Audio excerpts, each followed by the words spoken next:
I'm Kenneth, a relationship coach and a psychotherapist. Every relationship is different and every breakup is different. Work with me and you'll get professional help on your situation. And if you're in no contact, focused on personal growth, my creative healing course is filled with hours of exclusive content. Available now at AskCraig.net.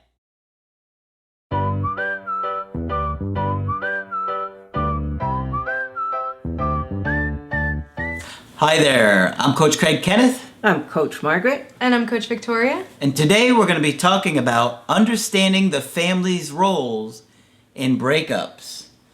So, many of you will be surprised to realize how much family truly interferes and undermines your relationship, even when you think that they loved me. That's right, and that's what I often hear.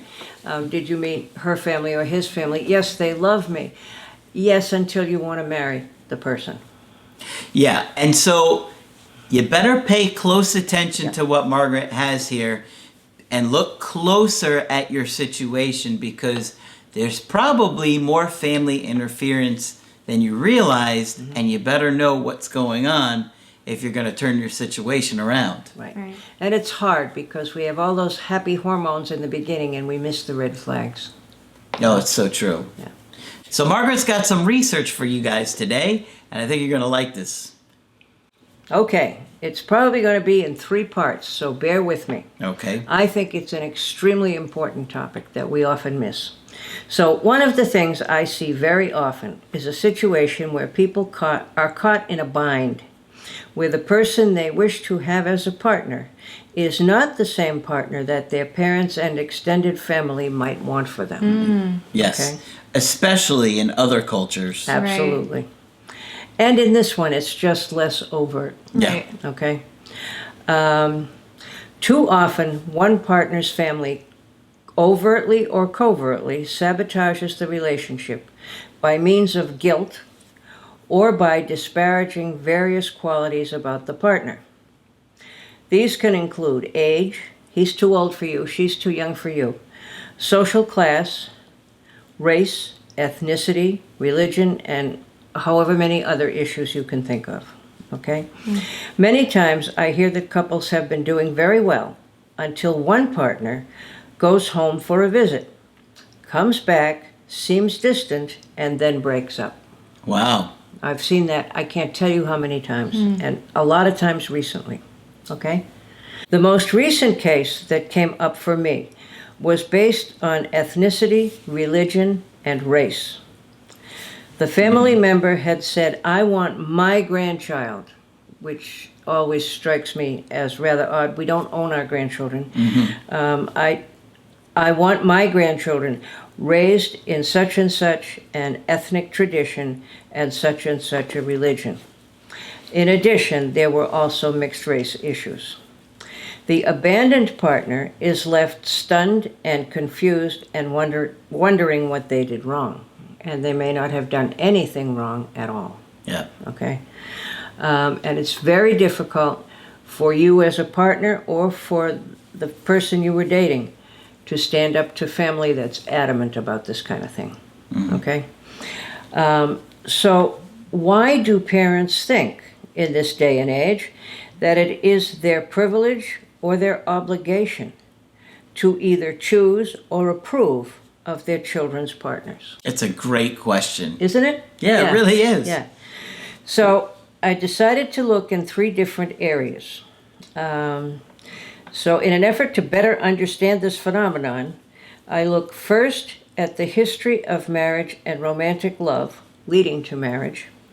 Second, what are the family and individual qualities and dynamics that contribute to this phenomenon? And the third area is, what do we do about it? Okay?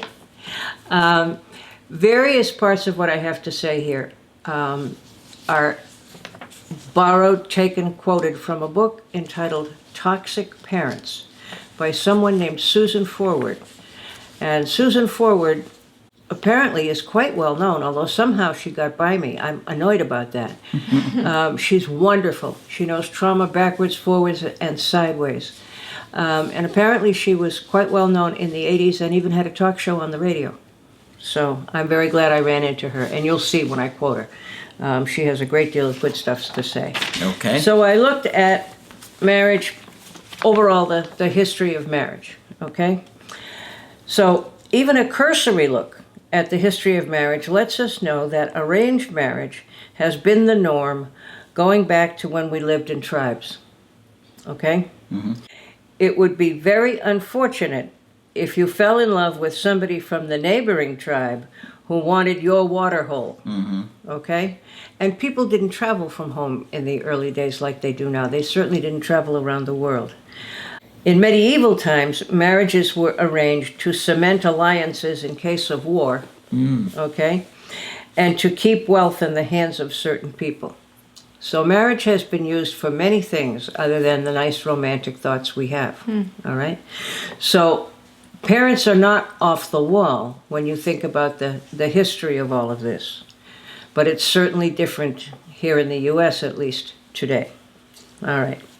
Many authors report that the concept of romantic love did not become popular in the Western world, meaning the U.S., Europe, Northern Europe, until the 1800s. Okay? So that for me would go back to grandparents. For other people, there's probably two other more recent generations. Okay? So it's not that long ago. All right?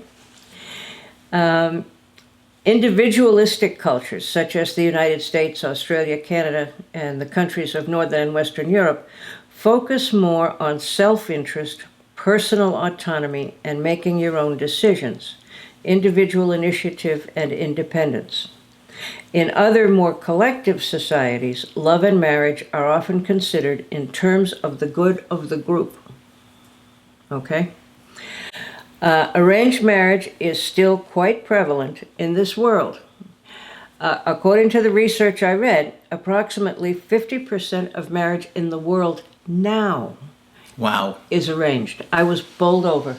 I was bowled over by that. Wow.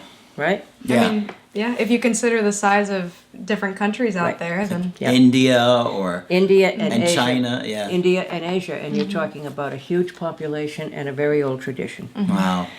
So it is estimated that between 40 and 50% of marriages that occur in the world are arranged. Matchmakers are popular in some places. They will find out what you want from a partner and then find someone with similar traits, values, culture, and other features.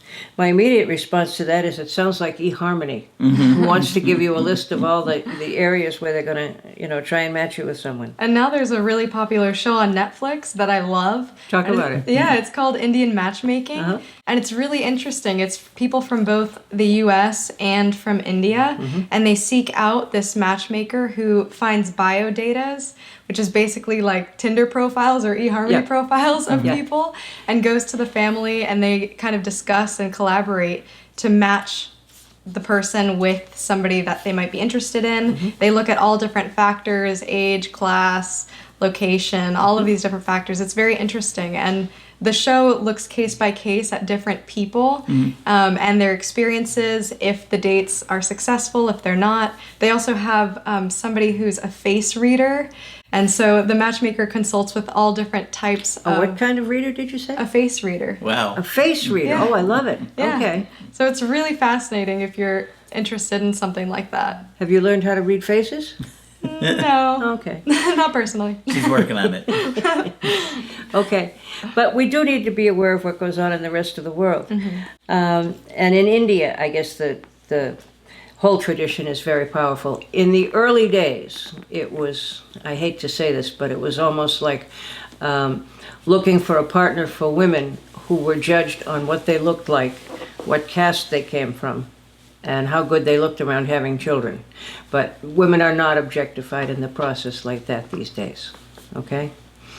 Now, again, according to what I read, in Asia, oftentimes women are married prior to age 16. Still, okay? All right. The global divorce rate for arranged marriage is 6.3%. 6.3%. That's unbelievable. Isn't it? You would think it would be 94% divorce rate. Goes to show you how powerful the tradition is. Wow. Okay? The divorce rate in America and other Western countries hovers again between 40 and 50%. So the people who want to argue about arranged marriages certainly have some statistics to back them up. Wow. But if we look at that a little further, I'm sure there are more elements to it. Right. Yeah. People It's are not unhappy. taking- Yeah. It's not taking into account their happiness or, or what kind of acting out they may do if they're not happy, or what may go on. Yeah. But it's absolutely a startling revelation. So, is there a history of arranged marriages in most cultures? It appears so. In the beginning stages of this country, people are quick to point out that marriages were arranged. Okay? And I can remember when I taught in a prep school in the U.S., and it was a standard U.S. preparatory school where, wealthy kids came. They were very carefully matched with the boys who were going to become stockbrokers. And I remember thinking, there's more going on here than meets the eye. Okay? So that's the answer to the first question. Okay. Okay? So we're going to do follow-up videos Right. that are going to explore more to this, That's right? Yes. All right. Well, give Margaret a thumbs up for all her research on this one because she did a lot of research on these. I did. And the other ones that we're going to cover are also very fascinating because, believe it or not, there's a lot more going on in a breakup than just somebody not having feelings for you. Right. Absolutely. Yeah. Okay. So if you want to get our help personally, just go to my website, askcraig.net. Sign up for the coaching option that works best for you. I do email coaching and I do Skype. Margaret is available for Skype coaching. If you feel that I can be helpful to you, please sign up. And at this point, I can get you in quickly. Yes. So sign up with Margaret. Just click on Margaret on the top of the website to do that. And Coach Vicky is here training with us still. I'll be here. And you'll continue to see her in the videos. And in the future, she'll be doing coaching with us as well. But that's it for this video. I'm Coach Craig Kenneth. I'm Coach Margaret. And I'm Coach Victoria. And we will talk with you soon. To get my help personally, go to askcraig.net and click on Schedule Coaching and choose the option that works best for you. I do email coaching or Skype. To schedule a coaching with Margaret, click on Margaret on the top of the page and order a Skype with her. For the Knowledge Creative Healing course, click on the link at the top of the page and click Get Started Now.